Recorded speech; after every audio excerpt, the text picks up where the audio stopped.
ልጅ ትወልጃለሽ? ይሄ ጥያቄ ነው። አሁን እዚህ ጋር ጥያቄ ነው። ይሄንን ያዝልኝ። ከዛ ጅብሪል መርየም ጋር ሄደና አለ ወንድ ልጅ ትወልጃለሽ አለና ሌላም ነገር ብሏታል። ግን ልብሷን ገለጥ አደረገና ኡፍ ሲልባት ነፍስ ዘራባት ሲል ሰማውኝና ምንም አላልኩኝም። ዝም ብለን ያልኩትኝ አሳለፍኩትኝ። አንድ ያዝልኝ ይሄን ጥያቄ። ሌላ ደግሞ አለኝ። ሁለተኛ ጥያቄ ደግሞ እኔ የምሰራው አረብ ሀገር ነው። አረብ ቤት ነው ያለሁት። ሴትዮዬ ምን አልኳትኝ? እሷ የሆነ ነገር ሐራም ነው ብላ ስትነግረኝ ሴትዮዬ ብቻ በሐራም ነው ብላ አታቆም ታስረዳኛለች፣ ማለት ትተነትንልኛለች። ይሄ ፈጣሪ እኮ እንደዚህ እንደኛ ትለኛለች። እና እኔ ምን አልኳትኝ? እንዴ ቆይ እናንተ መቼ ነው የመጣው እኮ ሜቢ ካልሳሳትኩኝ 700 ዓመት በፊት ወይ 800 ዓመት በፊት ነው። እኛ ግን ከ3000 ዓመት በፊት እኮ ነው የመጣው። ታውቂያለሽ ግን እኛ እንደወረደ በአካል ስላት አውቃለሁ አለች። ሶ ካወቅሽ አሁን ከ700 ዓመት በፊት መጥቶ ሙስሊም ነኝ ምናምን ከመጨረሻ ስንጀምር ጊዜ እሱ ያለው መጽሐፍ ቅዱስ ላይ ነው። እኛ በምድር ላይ የሚገኙ ማናቸውንም ነገር ሳትመረምሩ ብሎ አልተባለም። በፍጹም የሚፈቀዱም አሉ የማይፈቀዱም ነገራቶች አሉ። ተሻለ አይደል? ነገር ግን መጽሐፍ ቅዱስ ላይ ቃል በቃል ጳውሎስ በስጋ ገበያ ላይ የሚገኙ ስጋዎችን ማናቸውንም ሳትመረምሩ ዝም ብላችሁ ብሎ ተናግሯል። በስጋ ገበያ ላይ የሚገኙ ምንም ሳትመረምሩ ዝም ብላችሁ ብሏል። ስለዚህ ማናቸውንም ስጋዎች ሰው ቢቀርብ ለምሳሌ ቻይና ሀገር ብትሄጂ አይጥ፣ ጊንጥ ምናምን ሊሸጡ ይችላሉ። እነዚህን አትብሎ የሚል የለም መጽሐፍ ቅዱስ ላይ። ጳውሎስ ሲናገር ማናቸውንም በስጋ ገበያ ላይ ተቀምጠው ያገኛችሁትን ስጋ ዝም ብላችሁ ብሎ ተናግሯል። ይሄ ያለው እዚያ ነው። እንደ እስልምና እስከተባለ የሚፈቀዱና የማይፈቀዱ በጣም በርካታ ነው። ወጥቷል። በየሐዲስ መዛግብቶቹ ላይ ምን ይላል?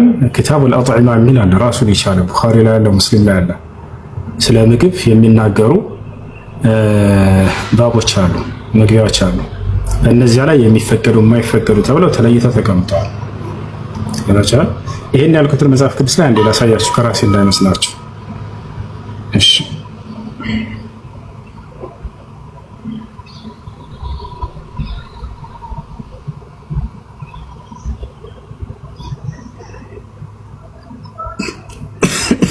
እሺ እሺ ጳውሎስ ምን ይላል?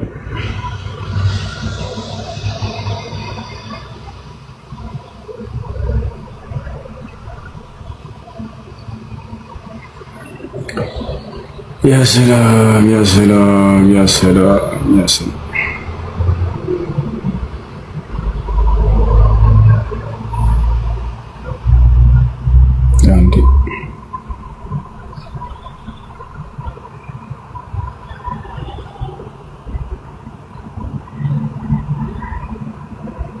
ያ እነዚህ ጋር ታገኛላችሁ። በስጋ ገበያ የሚሸጠውን ሁሉ ከህሊና የተነሳ ሰዓት መረምሩ ብሉ።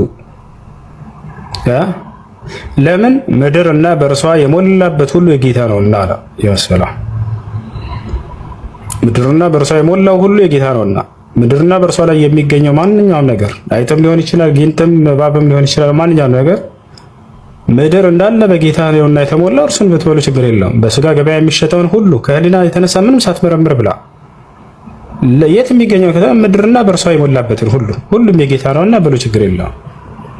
ይሄ ያለ መጽሐፍ ቅዱስ ላይ እንደስለና እንደዛ ብሎ ነገር የለም። የሚበሉ እንስሳቶች አሉ።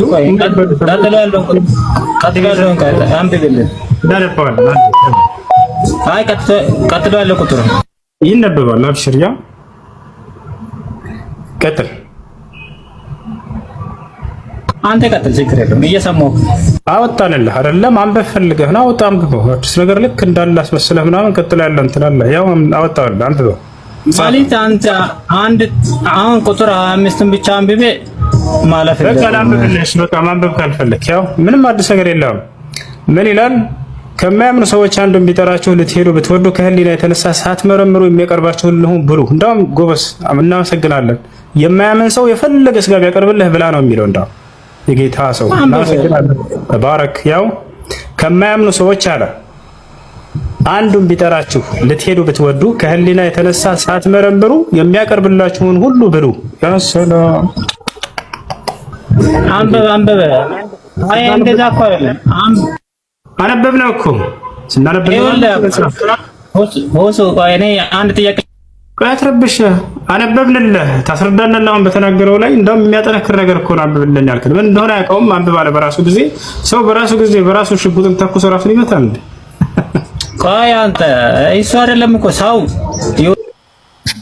ሰላም አለይኩም። ወአለይኩም ሰላም። ጥያቄ ነበረኝና እሺ፣ ልጅቱ ወጣለች መሰለኝ። ልቀጥልልሽ፣ አዳምጪ ካለሽ። እሺ፣ ቤዛት ራሱ መሳሪያ መዞ ራስን የሚለቅም ሳይታቸው ማንኛ ተጫዋች ነው። በራሱ ተረጋጋ። አትረብሽ። አንዴ ትጠይቃለህ እኮ ያለው። እሺ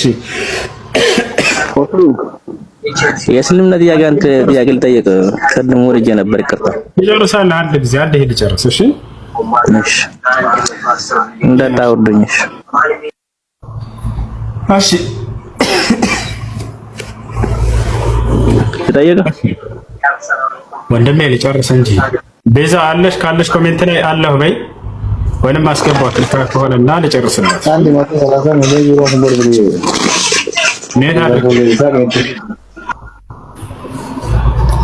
ሜት አድርገው፣ ካልሆነ ኮፍያ ነው የማወልቀው። እንዴ ፀጉር አድርጓል ማለት ነው? አድርጓል አላደገም? ያጀማ እስከ መቼ ነው የምገልጠው? እሺ ቤዛ አለሽ? እሺ ቤዛ፣ ሄሎ ቤዛ የለችም መሰለኝ። እሺ አለሁ ብለሽ ጻፊ ወይ? እሺ ካለሽ አለሁ ብለሽ ቤዛ አታጭበርበር። ፎሱን ጨርሰህ አንብብ። ወላሂ ነገር የለም። እሺ ላንብብልህ። እሺ አሁን እናነብልህና ታስረዳናለህ። እሺ ችግር የለውም እናነባለን። አይ በቃ አንድ ጥቅስ አንድ ያንብብልህ ና ያውና ላውጣልሽ። የትኛው አለ? ቁጥር 28 ላይ ፈለከው? ችግር የለውም። ቁጥር 28ን እንጨምርልህ። ጀምር፣ ችግር የለውም እኮ አንተ አንድ ቀጨብ እያደረክ አንድ ቀጨብ አላደረኩም። ዘለቀ አንብብ አልከኝ፣ አንብቤልሃለሁ። ለምን ተዋሻለህ? ቀጨብ አድርገህ ታነባለህ አትበል። አነበብንልህ አይደል? ከታች ያለውን አንብብ አልክ፣ አነበብን። አሁንም ልጨምርልህ አንድ ጥቅስ ላንብብልህ።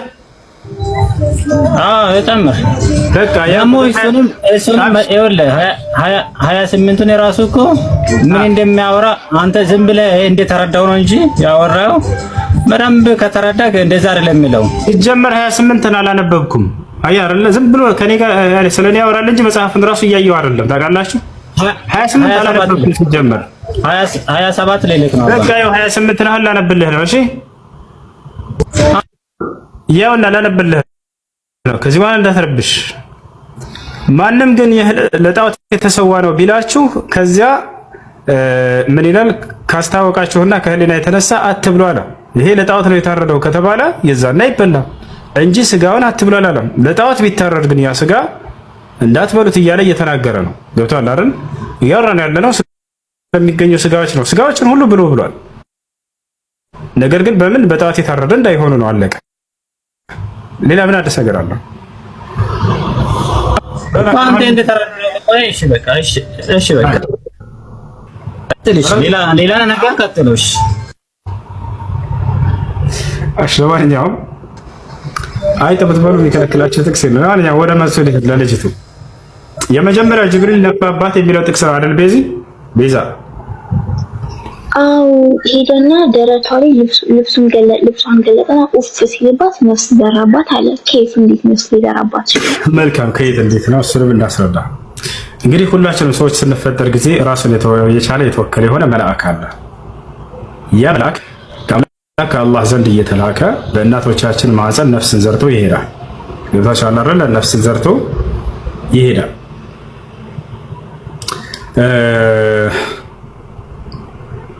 ሩሆቻችን መንፈሶቻችን የኢየሱስን ነፍስ ጨምሮ በአንደኛው ሰማይ ላይ ይገኛሉ። የሁላችንም ነፍስ እኛ ከስጋ ከእናቶቻችን ከመጸነሳችን በፊት ቀድሞ ተፈጥሯል። ሩሆች መቼ ነው ነፍሶች ወይንም መንፈስ የተፈጠረችው መቼ ነው ከተባለ ሩህ አዳም በተፈጠረበት ጊዜ ነው የተፈጠረችው። አዳምን ወደ አምላክ አላህ ሱብሓነሁ ወተዓላ እንደፈጠረው እስከ ዘመኑ ፍጻሜ ድረስ የሚፈጠሩ ሰዎች ሁሉ ነፍሳቸው የዛኔ ተፈጥራ ተጨርሳለች። አሁን እንደ አዲስ እየተፈጠረ አይደለም። ነፍስ ጀማ ነፍስ ተፈጥሮ በሰማይ ላይ በአንደኛው ሰማይ ላይ ይገኛል። ማን ያያለ ካላችሁ ነቢያችን ሰለላሁ ዐለይሂ ወሰለም አይተዋቸዋል። ወደ ሰባቱ ሰማይ ባረጉ ጊዜ ነቢያችን ሰለላሁ ዐለይሂ ወሰለም ኢጠለዕቱ ፊ ሰማእ አልኡላ የመጀመሪያው ሰማይም ላይ አረግኩኝ አሉ። ከማን ጋር? ከመልአኩ ገብርኤል ጋር ከጅብሪል ዐለይሂ ሰላም ጋር። ፈረአይቱ ፊ ሰማእ አልኡላ አደም አሉ። በአንደኛው ሰማይ ላይ አዳምንም አየሁት አሉ። ከጎኑና ከጎኑ ከቀኝና ከግራ ፈረአይቱ ዐን የሚኒሂ ወዐን የሳሪሂ አርዋህ በኒህ አሉ። ከቀኝና ከግራውም የልጆቹን ነፍሳት ተመለከትኩኝ አሉ።